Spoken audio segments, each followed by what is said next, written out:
बढ़ते हैं आगे। हरियाणा कैबिनेट की बैठक हुई है। धवार को मुख्यमंत्री मनोहर लाल की अध्यक्षता में हरियाणा कैबिनेट की बैठक हुई है। बैठक में बता दें कि कई एजेंडे रखे गए हैं।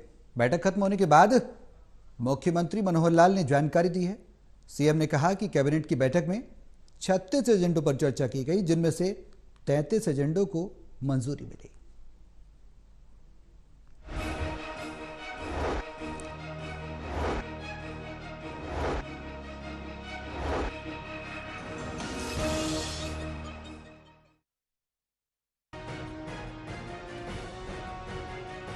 हरियाणा के मुख्यमंत्री मनोहर लाल खट्टर की अध्यक्षता में आयोजित राज्य मंत्रिमंडल की बैठक में हरियाणा उद्यम और रोजगार नीति 2020 के तहत कर्मचारी रोजगार सृजन सब्सिडी को बढ़ाकर 36,000 रूपए से 48,000 रूपए तक तय करने का निर्णय लिया गया है।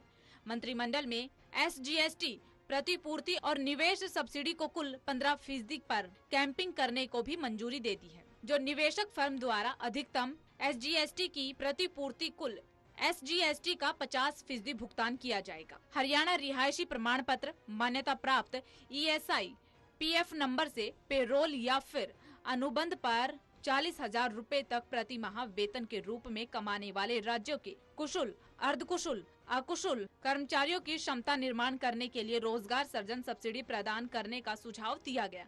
मंत्रिमंडल की मंजूरी के बाद ये सब्सिडी ग्रुप B, C और D ब्लॉक में 10 साल के लिए प्रति कर्मचारी प्रति वर्ष 48,000 रूपए तय होगी। हरियाणा सरकार ने सरकारी कर्मचारी पेंशन धारकों और उनके आश्रितों को राहत देते हुए आयुष चिकित्सा प्रतिपूर्ति नीति का मसौदा तैयार किया है। इस नीति का उद्देश्य राज्य सरकार के सभी लाभार्थियों तक अपनी पहुंच के माध्यम से आयुष प्रणाली का उत्थान करना है। मंत्रिमंडल की बैठक में इस संबंध में निर्णय लिया गया है। मंत्रिमंडल की बैठक से सोनीपत मेट्रोपॉलिटन डेवलपमेंट अथॉरिटी यानी कि SMDA सोनीपत 2023 विधेयक के मसौदे को भी मंजूरी दी गई है। इस विधेयक का उद्देश्य सोनीपत मेट्रोपॉलिटन एरिया के शासन के लिए मौजूदा संस्थागत ढांचे को मजबूत करना है। हमारे यहाँ जो बड़े शहर हैं, नगर निगम जो हैं, उसमें पहले से 3 मेट्रोपॉलिटन अथॉरिटीज बनी हुई हैं। गुरुग्राम की GMDA, फरीदाबाद की FMDA और पंचकुला की PMDA। अब हमने सोनीपत की जो घोषणा की थी उसको भी आज विधिवत निर्णय ले लिया गया। SMDA Sonipat metropolitan development authority, उसका भी एक प्रस्ताव पारित किया है।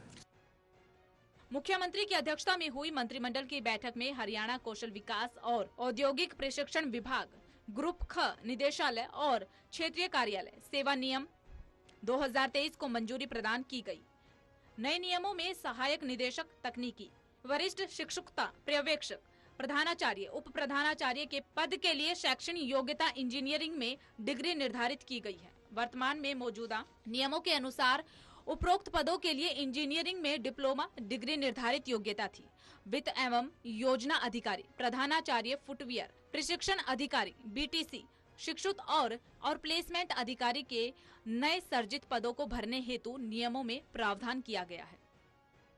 बकाया लाइसेंस नवीनीकरण शुल्क और उस पर लागू ब्याज जमा करने में चूक करने वाले कॉलोनाइजरों को राहत देते हुए हरियाणा ने अपनी तरफ से एक मुश्त समाधान योजना विवादों का समाधान की शुरुआत की है। ये योजना इसकी अधिसूचना से 6 महीने की अवधि के लिए खुली रहेगी। हरियाणा विकास एवं शहरी क्षेत्रों के नियम 1976 के नियम 13 के अनुसार लाइसेंसधारी को लाइसेंस की वैधता अवधि के भीतर विकास कार्यों को पूरा कराने में विफल रहने पर लाइसेंस का नवीनीकरण कराना होता है। मंत्रिमंडल की बैठक में the Haryana disposal of rented government properties policy 2023 को स्वीकृति प्रदान की। ये नीति सरकारी विभाग, बोर्ड, निगमों और प्राधिकरणों को अपनी संपत्ति जो कि पिछले 20 वर्षों या फिर उससे अधिक समय से किराए या फिर पट्टे के माध्यम से व्यक्तियों या फिर निजी संस्थानों के कब्जे में है, उस संपत्ति को बेचने के लिए एक व्यापक नीति है। सरकार के संज्ञान में आया है कि राज्य में शहरी स्थानीय निकायों के स्वामित्व वाली कई संपत्तियां हैं, जिन्हें 20 साल से अधिक समय पहले अलग अलग व्यक्तियों या फिर निजी संस्थाओं को पट्टे या किराए पर दिया गया था। बैठक में हरियाणा कर्मचारी चयन आयोग द्वारा ग्रुप C और ग्रुप D पदों पर सामान्य पात्रता परीक्षा के लिए आवेदन करने वाले उम्मीदवारों का पंजीकरण के समय आधार प्रमाणीकरण सेवा का उपयोग पोर्टल पर अनिवार्य करने का निर्णय लिया गया। भर्ती प्रक्रिया को आसान बनाने और भर्ती उद्देश्य विशेष रूप से कंप्यूटर डेटा में फर्जी या फिर डुप्लीकेट उम्मीदवारों की अनावश्यक जानकारी को समाप्त करने में सहायता के लिए ये निर्णय लिया गया है। इससे सीधी सरकारी भर्ती प्रक्रिया में विश्वसनीयता भी सुनिश्चित होंगी। जब कोई व्यक्ति अपने बायोमेट्रिक डेटा को साझा करने के लिए सहमत होता है तो आधार अधिनियम में निजता के अधिकार का उल्लंघन नहीं करता है। सुप्रीम कोर्ट ने विभिन्न निर्णयों में आधार की वैधता को बरकरार रखा है। बहरहाल सीएम ने इस बैठक में 3 एजेंडों को दोबारा से रिवाइज करने के निर्देश दिए हैं।